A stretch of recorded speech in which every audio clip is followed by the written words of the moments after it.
Hey crew, Dan H here again from Gaming Views with another riveting review for you. I promise you, I'm not doing this intentionally. I'm not picking quite possibly the worst games ever to tell you about. The good news is, this one, no cats, so we might be on to a winner. So today I'm looking at Dreamless. It's available on the Xbox and on Steam. Full disclosure, I did receive a free review copy of this product from our lovely chaps over at Game.press, and thanks to Game Press and the devs at 17 Studio for letting us have a play. Currently available on Steam for $4.29 and on Xbox for $12.49 GBP. So what is it?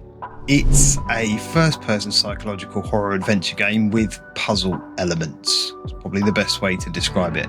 The game follows John, who's a high school vlogger. Is that a thing these days? Anyway, he's a vlogger who, on the first day of his town's Death Week, decides to explore an abandoned house.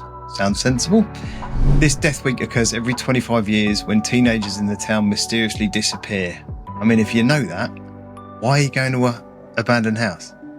The game's got a very short playthrough time. It's about 1 to 2 hours and it's divided into 5 chapters. I'm going to be completely honest, I didn't get through them all. And as I go through this review, you'll probably understand why. So let's get into it. Do you know what? The visuals are pretty okay for an indie game. They're kind of semi-photo-realistic, particularly when you're using the night vision on your camera. And the sound effects, they're pretty good. I don't mind them, you know, it's kind of your generic spooky haunted whisperings and things like that. But I have to be honest, it's let down by what is quite possibly some of the worst voice acting ever committed to digital. I mean, the guy's supposed to be 17 and he sounds like a 40-year-old who smokes 20 a day. Morning. Another tough morning. You know, the setup's okay. Haunted house, you can't really go wrong. It's pretty dark everywhere. It's not a bad pitch and it's not a bad looking game. So the game is essentially a walking simulator. Other than the aforementioned camera, which you can switch between normal light and night vision, and a flashlight that you use, there aren't really any other controls. There's the occasional press of a button to pick something up or put something down, and then there is one specific instance where you have to use more than that on the controller, but it's so infuriating that it made me put the controller down and not pick it up again. And that comes just after what is quite possibly one of the worst puzzles ever put into a game.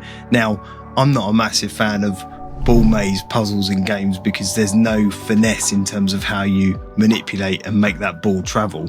It's even worse when it's in a controller with really janky controls. And there's a particular puzzle in this game that just made me so maddeningly frustrated that I ended up looking at the result of the puzzle on YouTube so I could get the code to open a safe.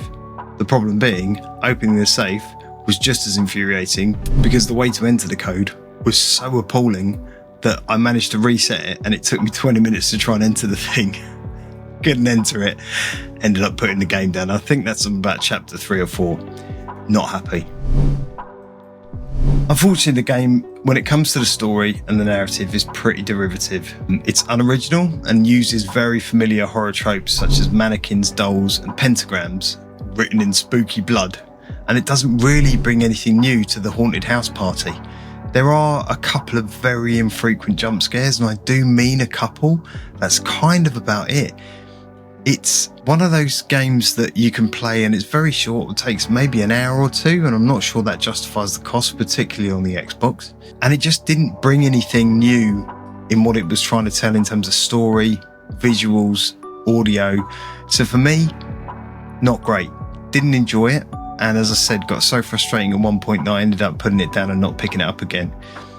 The mistake I made was putting it down, picking it up, thinking I could jump straight back in. I had to start all the way from the beginning of the chapter because the game has no saves in it. Other than the voice acting and the okay visuals and the quite derivative gameplay and aesthetics, there's not much I can say in the positive for this game. It's not something I'd go out and pay for, and it's not something I can wholeheartedly recommend to the crew out there. I'm really hoping that the next few games that I pick up are slightly more positive so I can give you a more upbeat review. But look, if these sort of games are your thing, grab it, spend a £5, get a couple of hours out of it, and who knows, you might enjoy it. It's not everyone who's going to like it. Personally, it's not for me, and I wouldn't recommend. I'd rather go and visit an abandoned house on the 25th anniversary of Death Week, and when teens mysteriously disappear. I'm sure that'd be much more fun. Anyway, I'll see you next time on Gaming Views. Don't forget to like and subscribe. Have fun with this one. See ya. I don't know. I didn't mean to. Please let me go. I'm just a normal teenager. I just wanted to walk around with a camera.